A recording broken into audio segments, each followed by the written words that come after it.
Assalamualaikum warahmatullahi wabarakatuh.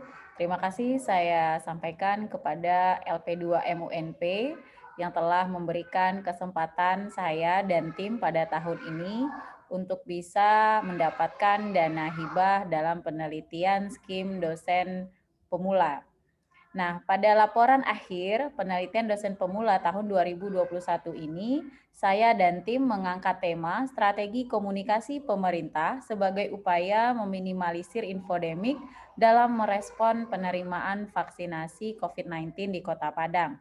Saya sendiri Rahmadona Fitri Helmi, SAPMPM, bertugas sebagai ketua dalam penelitian ini dan dua orang anggota saya yaitu Ibu Pratiwi Nur Habibi, SOS MSC, dan kemudian yang kedua adalah Ibu Yuliarti, SEME.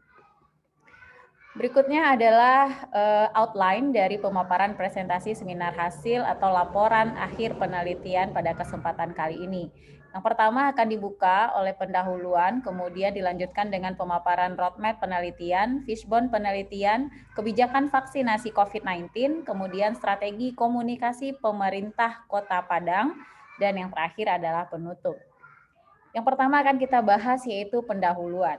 Nah, pada saat pandemi sekarang ini sangat banyak kita temui informasi-informasi yang kebenarannya itu tidak dapat dilacak atau kebenaran permasalahan terkait vaksinasi COVID-19 ini itu sangat banyak, masif ya informasinya. Jadi infodemik ini adalah informasi yang sangat sulit dilacak kebenarannya. Jadi saking banyaknya masifnya informasi yang beredar terkait dengan vaksinasi COVID-19, khususnya informasi yang tendensinya negatif, ini menyulitkan kita untuk mengetahui kebenaran dari informasi yang sudah tersebar tersebut. Nah, kemudian sejalan dengan itu, Direktur Jenderal WHO Tedros Adhanom juga mengatakan, infodemic spreads faster and more easily than this virus. Jadi sepakat dengan Direktur Jenderal WHO ini, Tedros, beliau mengatakan bahwasannya informasi terkait dengan vaksinasi COVID-19 ini, infodemik yang sangat sulit dilacak kebenarannya, justru informasi itu sangat lebih cepat menyebar dibandingkan dengan penyebaran virus itu sendiri. Nah, karena itu kita memerlukan yang namanya komunikasi efektif dari pemerintah, bagaimana caranya meminimalisir isu-isu yang tidak bertanggung jawab yang dapat meresahkan masyarakat pada akhirnya. Nah, sebelah kiri ini adalah data-data terkait dengan penolakan vaksinasi di Provinsi Sumatera Barat, yang mana di sini angkanya cukup tinggi. Penolakan vaksinasi di Provinsi Sumatera Barat mencapai angka 20,4%. Sedangkan kota ataupun kabupaten kota ada 4 kabupaten ataupun kota yang tergolong tinggi penolakan vaksinasi. Salah satunya adalah Kota Padang dengan 11,2%. Ini berdasarkan sumber kompas.id. Kemudian kita lihat apa pentingnya atau apa tujuan dari penelitian yang kita dan tim buat ini. Tujuannya adalah menganalisis strategi komunikasi yang dilakukan pemerintah Kota Padang, khususnya di sini kita ambil adalah Diskominfo Kota Padang dalam meminimalisir penolakan vaksinasi COVID-19 oleh masyarakat Kota Padang. Nah, di sini adalah roadmap penelitian yang kami rancang untuk 5 tahun ke depan. Pada tahun ini kami mencoba untuk meneliti tentang strategi komunikasi pemerintah untuk meminimalisir infodemik di Kota Padang. Kemudian di tahun depan kami berencana akan melanjutkan penelitian dengan optimalisasi dari komunikasi pemerintah untuk penanganan infodemik di Sumatera Barat. Jadi lingkupnya akan kami perluas. Kemudian di 2023 kami akan mencoba mengambil atau menemukan model komunikasi pemerintah dalam penanganan infodemik ini berbasis kearifan lokal.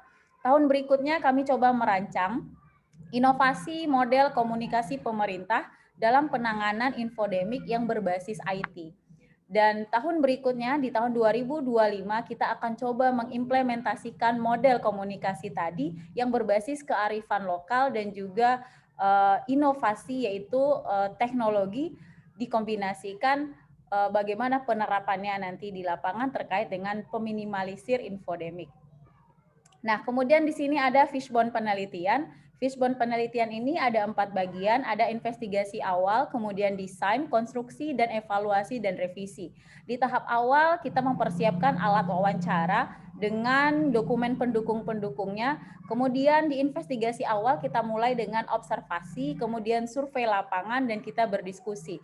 Kemudian kita lanjutkan dengan mendesain. Desain pertanyaan karena kita memang melakukan wawancara atau interview dengan beberapa pihak. Kemudian kita menyusun daftar wawancara, kemudian kita desain format wawancara tersebut. Kemudian dilanjutkan kegiatan dengan konstruksi, dengan collecting data, pengumpulan data, kemudian kita klasifikasikan data, dan kemudian data itu diolah. Dan kemudian berikutnya kita evaluasi dan revisi. Pada tahap evaluasi dan revisi ini kita verifikasi data, kemudian kita coba mentriangulasi data, dan yang terakhir evaluasi hasil dan revisi.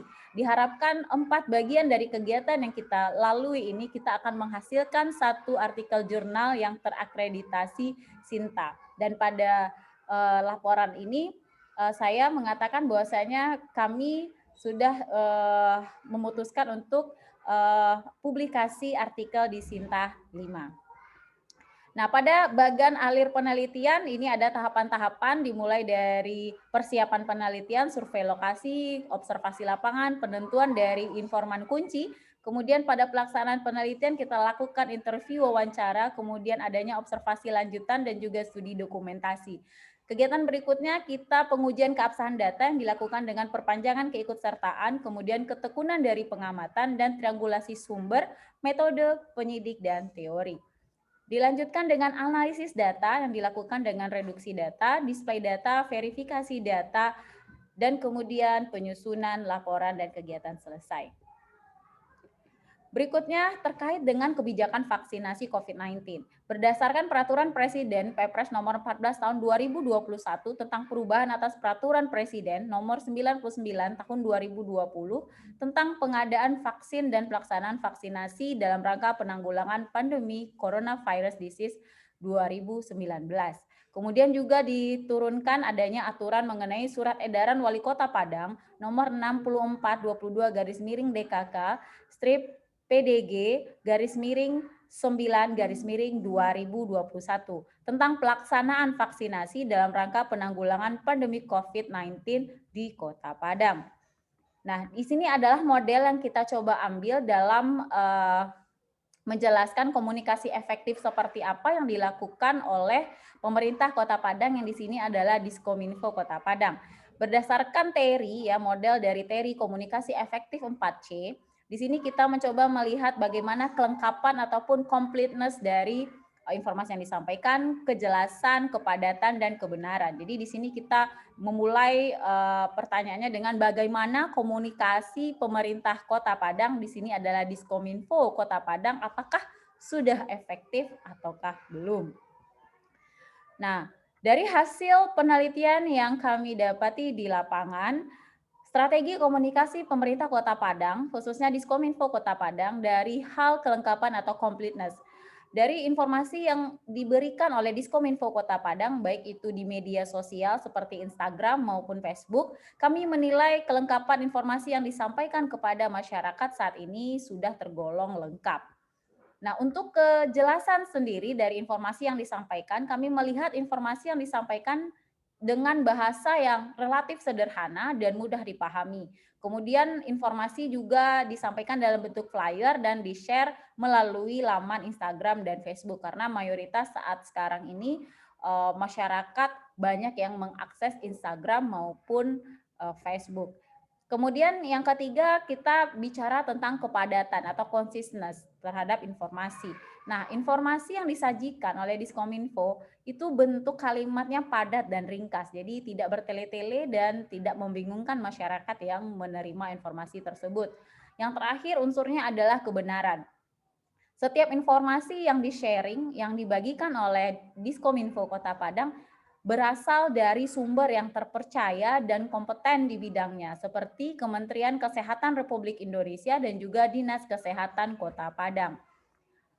Nah, analisis dari hasil penelitian ini kami bisa sampaikan bahwa diseminasi informasi vaksinasi COVID-19 kepada masyarakat telah dilakukan yang selama ini oleh Diskominfo Kota Padang dapat dikategorikan lengkap, jelas, ringkas, dan teruji kebenarannya. Namun, ada sedikit saran untuk Diskominfo Kota Padang, apabila kita lihat dari konten informasi vaksinasi COVID-19 yang disampaikan, ini kita lihat belum memaparkan secara detail tentang keamanan dan kehalalan vaksin COVID-19 ini. Ini bisa jadi menjadi sebuah keraguan oleh masyarakat terhadap vaksinasi COVID-19. Nah, kesimpulannya adalah strategi komunikasi Pemko Padang dalam hal ini Diskominfo dalam menghadapi infodemik tergolong lengkap, jelas, ringkas, dan akurat. Tetapi konten informasi yang disampaikan belum rinci menyampaikan terkait dengan keamanan dan kehalalan vaksinasi COVID-19. Kemudian juga kami bisa simpulkan Pemda Kota Padang saat ini tengah berupaya mencapai target vaksinasi COVID-19 sebesar 70% sampai pada akhir tahun 2021. Kemudian ada sedikit masukan untuk Diskominfo, yaitu perlunya strategi komunikasi yang tepat supaya bisa meyakinkan masyarakat tentang keamanan dan kehalalan vaksin. Mungkin salah satunya bisa dicoba yaitu melibatkan MUI Sumbar dalam diseminasi informasi vaksinasi COVID-19. Nah, kemudian luaran dari penelitian kami ini adalah publikasi artikel ilmiah pada Jurnal Komunikasi dan Penyiaran Islam UIN Imam Bonjol Padang terakreditasi Sinta 5, edisi Desember 2021 di jurusan Ilmu Komunikasi dan Penyiaran Islam UIN Imam Bonjol Padang. Nah, berikut adalah letter of acceptance artikel jurnal bahwasanya jurnal kami diterima untuk diterbitkan pada Desember 2021. Terima kasih atas perhatiannya. Demikian yang bisa kami sampaikan pada kesempatan kali ini. Wabillahi taufiq wal hidayah. Assalamualaikum warahmatullahi wabarakatuh.